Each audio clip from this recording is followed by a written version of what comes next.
Good morning. Our story this morning comes from Africa.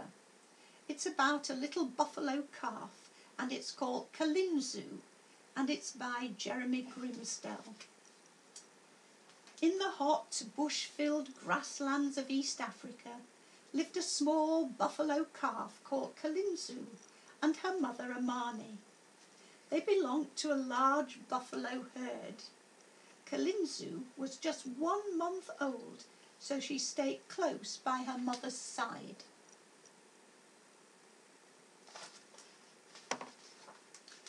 During the drowsy heat of the day, when the grasslands baked and the air shimmered, the buffaloes rested and wallowed.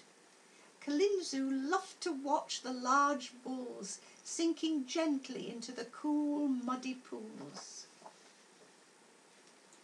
But Kalinzu did not like the red-billed oxpeckers, which often visited the herd. They rode on her back, tickled her nose and ears as they searched for ticks to eat. She did everything she could to chase them away.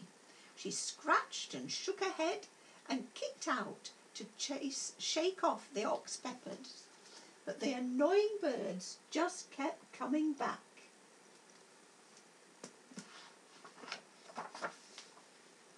One moonlit night, when the herd was grazing, Kalinzu and Amani heard a strange scuffling sound. A sticky-tongued aardvark was attacking a termite mound with its powerful claws.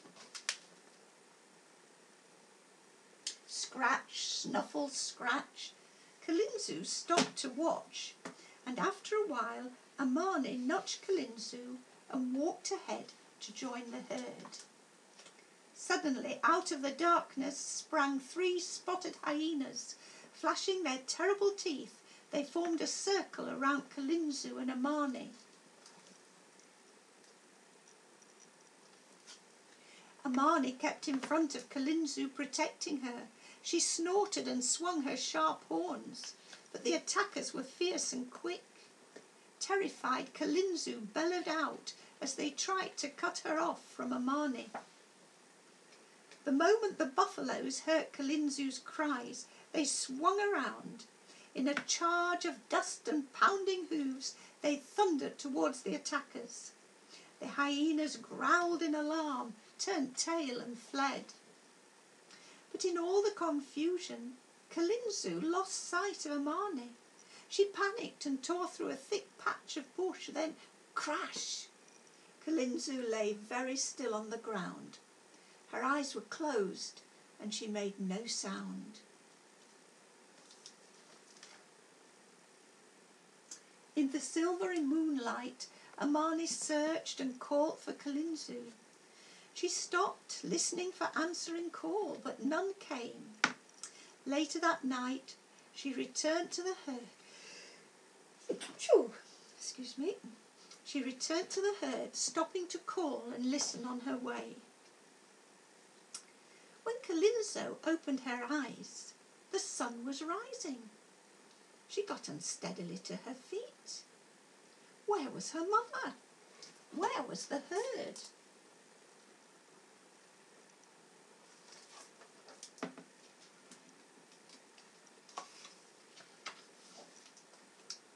Trembling, she ran off through the bush. She called for her mother, but there was no reply. As she searched, she found a tall giraffe, a family of warthogs, and a large rhinoceros. But the herd was nowhere to be seen. Kalinzu lifted her nose to the breeze, but still could not smell the herd. Again she called. Just then, 2 red-billed oxpeckers landed on her back, and this time she did not try to shake them off. The oxpeckers paused, looked around and flew off. Kalinzu watched them as they flitted over some thorn bushes. Then, as they darted through a clump of euphorbia, she caught sight of the buffaloes. There at the edge of the herd was Amani. Kalinzu began to call loudly and galloped towards her. Amani pricked up her ears and bellowed with joy.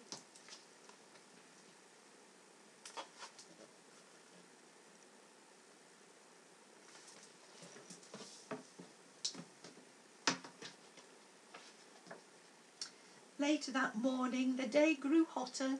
The herd moved off to the cool, muddy wallows. Kalinzu, with an oxpecker perched high on her back, stayed very close to Amani's side.